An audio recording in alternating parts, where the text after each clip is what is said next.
नमस्कार दोस्तों। तो आज हम पढ़ेंगे समास विग्रह। समास विग्रह किसे कहते हैं, पहले ये जान लेते हैं। समास के उन सभी शब्दों, कारक चिन्हों को पुनः ले आना जिनका लोप कर समास बनाया गया हो, उसे ही हम समास विग्रह कहते हैं। या ये कह सकते हैं कि शब्दों में संबंध को प्रकट करने वाले लुप्त शब्द को फिर से दिखला देने को समास विग्रह कहते हैं। इन दोनों तरह से आप बोल सकते हैं इसको कि ये समास विग्रह कहलाता है। जैसे हो गया कमल के समान चरण, अर्थात चरण कमल।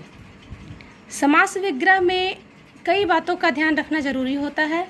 पहला हो गया समास में विद्यमान शब्दों एवं लुप्त हुए शब्दों को इस प्रकार प्रस्तुत करना कि समास का वास्तविक अर्थ प्रकट हो सके।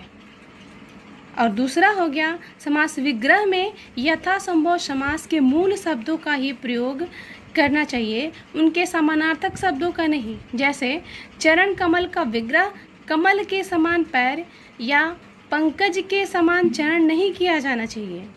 जो उसका मूल अर्थ है उसी का प्रयोग करना चाहिए, दूसरे का नहीं। मतलब उसका समानार्थी शब्द आपको लगेगा कि ये समानार्थी शब्द है, इसको कर सकते हैं, तो वो सही नहीं है, उसका मूल शब्द ही हो सकता है। तो आज हमारा समास का ये पूरा चैप्टर समाप्त हुआ, जिसमें हम लोगों ने समास, उसके भेद और समास विग्रह के बारे में पढ़ा। और अब हम इनसे जुड़े हुए कुछ क्वेश्चंस डिस्कस करेंगे, जिससे कुछ रिवीजन भी हो जाएगा। तो पहला क्वेश्चन है, प्रत्यक्ष शब्द में कौन सा समास है? पहला ऑप्शन है अव्ययी भाव समास, दूसरा ऑप्शन है तत्पुरुष समास, तीसरा कर्मधारय समास और चौथा द्वंद्व समास। तो इसमें पहला ऑप्शन सही होगा, अव्ययी भाव समास होगा। फिर दूसरा क्वेश्चन है, पंकज में कौन सा समास है? इसका पहला ऑप्शन है द्वंद्व समास, दूसरा ऑप्शन है द्विगु समास, तीसरा ऑप्शन है कर्मधारय समास और चौथा ऑप्शन है बहुव्रीहि समास, जिसमें से इसका बहुव्रीहि समास ये ऑप्शन सही होगा, बहुव्रीहि समास। तीसरा क्वेश्चन है, किस समास में पहला पद प्रधान होता है? तो आप लोगों ने पहले पढ़ा होगा कि किस शब्द में पहला पद प्रधान होता है और बाद का शब्द अव्यय होता है। किसमें पढ़ा था आप लोगों ने? वो अव्ययी भाव समास होता है, जिसमें पूर्व पद प्रधान होता है और बाकी का सब अव्यय होता है, उसको अव्ययी भाव समास कहते हैं। इसका नंबर ए सही हो जाएगा। चौथा है, धर्माधर्म में कौन सा समास है? तो धर्माधर्म में पहला ऑप्शन दिया हुआ है द्वंद्व, दूसरा दिया हुआ है द्विगु, तीसरा दिया हुआ है तत्पुरुष और चौथा दिया हुआ है कर्मधारय, जिसमें धर्माधर्म में द्वंद्व समास होता है। पांचवा क्वेश्चन है, प्राप्तांक में समास है।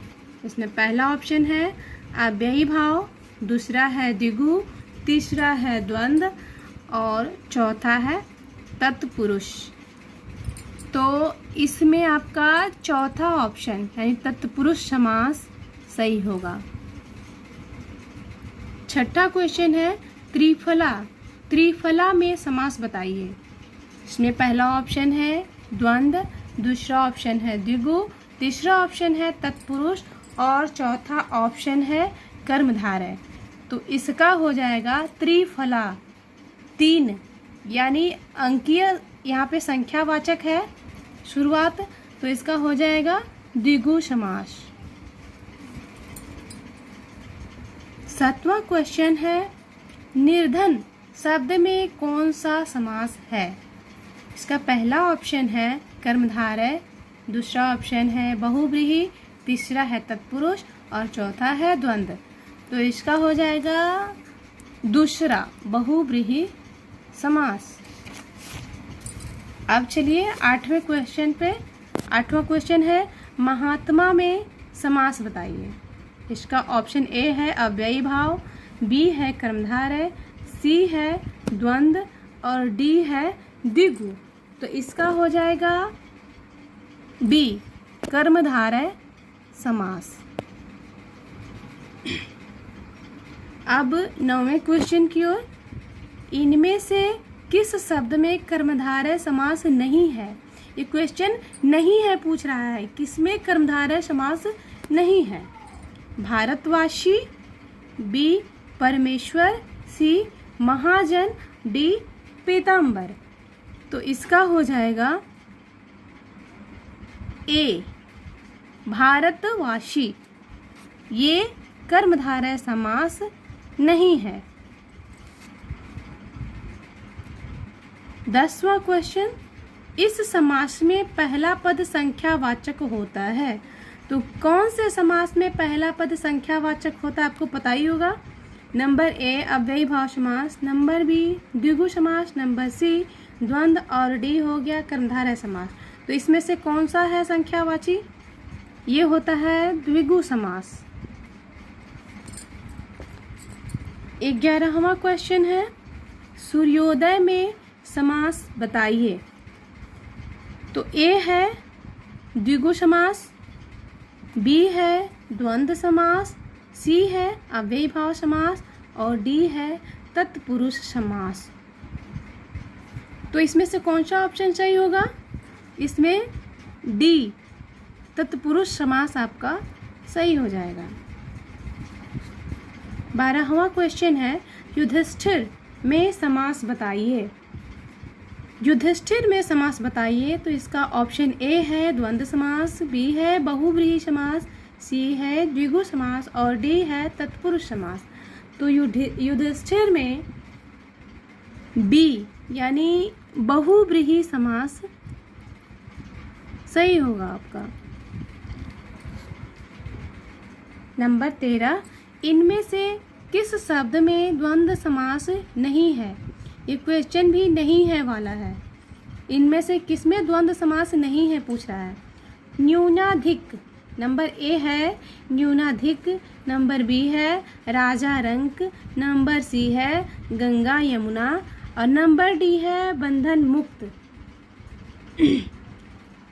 तो इसमें हो जाएगा नंबर डी। नंबर डी जो है ये द्वंद्व समास नहीं है। क्यों? क्योंकि बंधन मुक्त जो है तत्पुरुष समास हो जाएगा। बंधन से मुक्त जिसमें विभक्ति आ जाता है, वो जो कारक चिन्ह आ जाता है उसमें हो जाएगा तत्पुरुष समास। तो ये बंधन से मुक्त, ये इसमें कारक चिन्ह है तो इस वजह से ये तत्पुरुष समास हो जाएगा। न्यूनाधिक, न्यून और अधिक, इसमें और है तो ये भी द्वंद्व समास है। राजा और रंक, इसमें भी और छुपा है तो ये भी द्वंद्व समास है। गंगा और यमुना, इसमें भी और छिपा है तो ये भी द्वंद्व समास होगा। बचा ये, तो ये आपका तत्पुरुष समास हो जाएगा। चौथा है, खडानन में समास बताइए। मतलब है बहुव्रीहि। इसका नंबर ए है बहुव्रीहि, बी है द्विगु, सी है द्वंद्व और डी है अव्ययी भाव समास। तो खडानंद में कौन सा हो जाएगा सही? तो इसका हो जाएगा ए यानी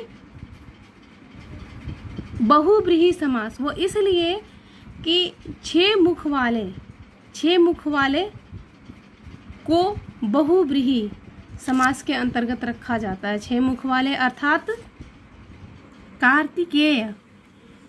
15वां है, सुख दुख में कौन सा समास है? नंबर ए है द्वंद्व, नंबर बी है द्विगु, नंबर सी है अव्ययी भाव और डी है कर्मधारय समास। तो सुख बीच में जैसा उसके बाद दुख है, तो सुख और दुख, इसमें और शब्द का लोप है तो ये किस में होता है? द्वंद्व समास में। यह हो जाएगा आपका द्वंद्व समास। तो आज के लिए बस इतना ही। आज का वीडियो यहीं समाप्त होता है। अगर आपको इससे जुड़ा कोई भी डाउट हो तो कुछ क्वेश्चन पूछ सकते हैं, मैं उसका रिप्लाई करूँगी। और अगर आपको ये वीडियो अच्छा लगा हो तो वीडियो को लाइक कीजिएगा, चैनल को सब्सक्राइब कर दीजिएगा अगर न्यू व्यूअर हो तो, और शेयर कर दीजिएगा। Thank you very much.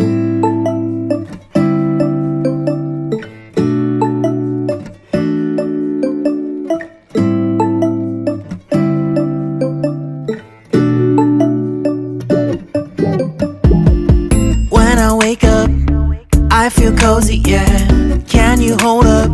Don't need no coffee yet.